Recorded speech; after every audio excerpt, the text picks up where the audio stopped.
कितना बड़ा काम है जो अभी तक करने के लिए बाकी पड़ा है और हमें इसका अंदाज़ा नहीं है। शायद इसलिए नहीं कि भगवान ने भरपूर दे दिया है तो हमें स्केर्सिटी का अंदाज़ा नहीं है।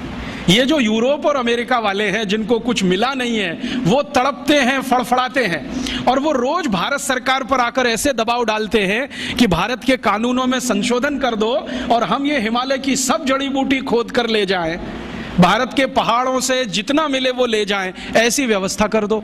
और इसी व्यवस्था के लिए उन्होंने गेट करार नाम का एक अंतर्राष्ट्रीय समझौता भारत से करा लिया है जिसमें से रास्ते खुल जाएं ताकि भारत की बेशकीमती जड़ी बूटियां बिना किसी अवरोध के भारत के बाहर चली जाए। वो तड़पते हैं और इतने सारे रिसर्चर्स वहाँ से आते हैं यूरोप और अमेरिका से, वो एक ही बात के लिए यहाँ काम करते हैं, किस इलाके में क्या क्या जड़ी बूटियाँ हैं, कौन कौन से क्षेत्र में क्या क्या मिलता है। अब उन्होंने एक नया रास्ता निकाला है। भारत सरकार कुछ ऐसे मूर्खता के काम करती है, उनमें से एक काम है फॉरेन फंड से एनजीओज चलाना। विदेशी पैसा लिया और एक ट्रस्ट बना लिया, एक संस्था बना ली, एक एनजीओ बना लिया। तो ये जो विदेश में बैठे हुए लोग हैं ना, वो उन एनजीओज को थोड़ा डोनेशन देते हैं और कहते हैं बताओ तुम्हारे इलाके में क्या क्या है। ये मूर्ख लोग यहाँ थोड़े पैसे के लालच में सूची की सूचियाँ बनाते हैं और यूरोप और अमेरिका को भेजते जाते हैं कि यहाँ ये है, यहाँ ये है, यहाँ ये है। और उनको ये धीरे धीरे पता चल रहा है और धीरे धीरे वो भारत सरकार की बाहों उमेट रहे हैं। चीन इस मामले में थोड़ा होशियार है। चीन की सरकार अपनी जड़ी बूटियों के क्षेत्र में विदेशियों को प्रवेश नहीं करने देती है। वो कहते हैं जो रिसर्च करेंगे वो हम करेंगे, परिणाम भी हम पहले जानेंगे, जरूरत पड़ेगी तो तुम्हें बताएंगे, नहीं तो जरूरी नहीं है कि तुम्हें सभी परिणाम बताएं। वो थोड़े होशियार हैं। हमारे देश के नेता उनसे थोड़े ज़्यादा मूर्ख हैं। किसी भी विदेशी को बुलाएंगे, आओ दरवाज़ा खुला है, जो तुम्हें चाहिए सब लूट के ले जाओ। जैसे वो जहांगीर था ना 400 साल पहले, ईस्ट इंडिया कंपनी को दरवाजा खोल के बुला लिया, वही जहांगीरों के मानस पुत्र आज भी इस देश में है।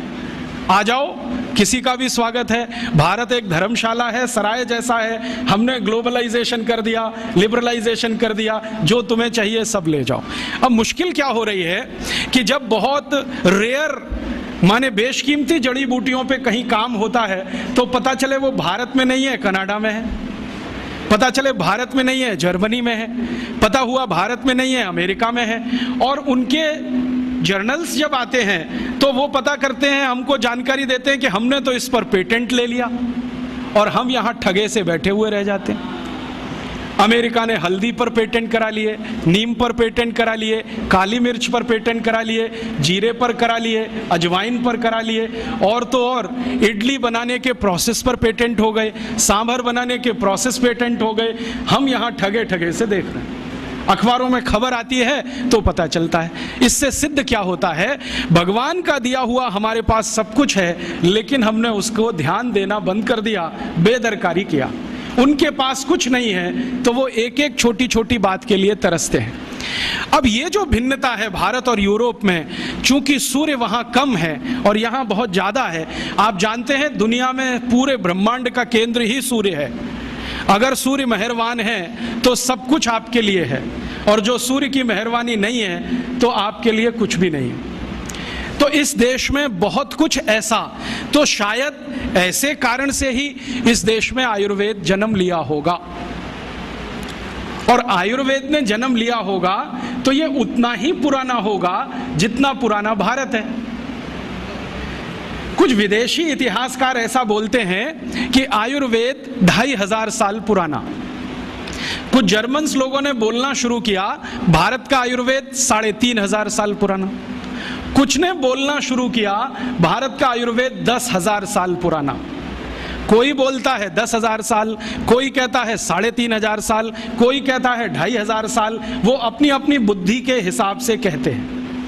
लेकिन मेरा कहना है कि अगर ये 10,000 साल का किस्सा है, 2-5 हजार साल का किस्सा है, तो वो हनुमान जी गए थे लक्ष्मण को संजीवनी बूटी लाने के लिए, वो किस्सा तो, और हनुमान जी का किस्सा हम सब जानते हैं। संजीवनी उनको पहचान में नहीं आई तो पर्वत ही उखाड़ के ले आए। तो जो वैद्य थे ना राम जी की सेना के, जिनका नाम था सुषेण, तो वैद्य सुषेण ने कहा मैंने तुमसे एक बूटी मंगाई थी। तो उन्होंने कहा वैद्य जी मुझे समझ में नहीं आती, मैं पर्वत ले आया। और ये कहानी आगे बढ़ती है रामचरितमानस में तो नहीं, रघुवंशम में, कि उस एक छोटे से पर्वत के टुकड़े से कुछ 1000-1200 औषधियां वैद्य सुषेण ने निकाली थी।